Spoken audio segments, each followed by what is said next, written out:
Anh ơi, sò mà.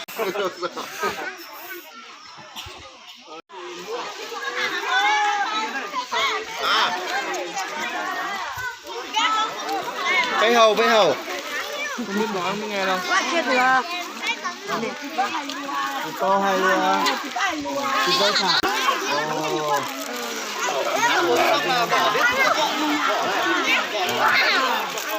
Nó bao nhiêu tuổi rồi bà? 50 tuổi rồi. Nhà trên này. Vâng vâng. Hình như là ở cái nhà mà hôm thằng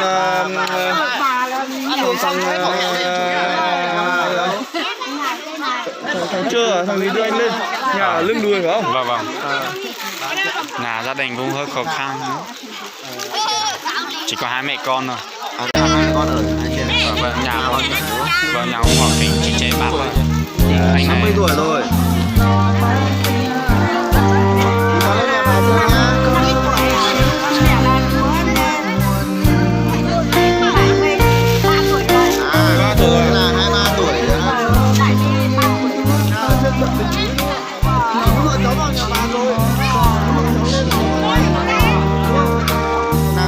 em vào chơi nhá.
Em đập 64 hộ dân sẽ làm gì hả? Đúng rồi, 50 người. Mới cái gì cứ đập 10 người rồi một xong mình đưa xong họ đi về xong là 64 người mình cũng không thể thương ạ. 10 người một đập từng người một hàng nước. Đó, đúng rồi. Làm gì? Đây này người lên.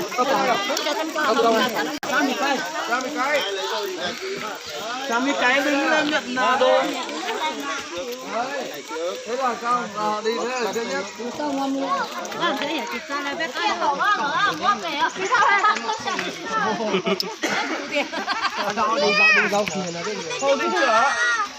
Một lúc có ai hộ bà không? Bà có con cháu không? Người neo đơn à? Người ơi, người neo đơn em ơi. Bà chỉ ở một mình thôi. Có lạnh nữa à? Không được. Ai đến thì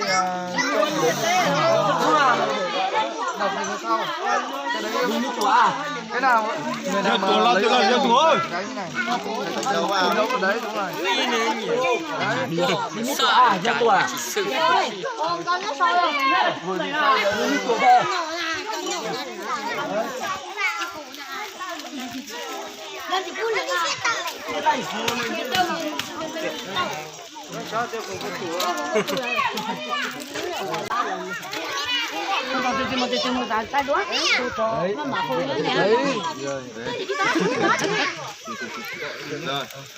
Sông mì dê.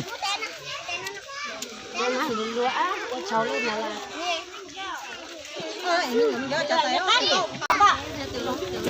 là chú pha à?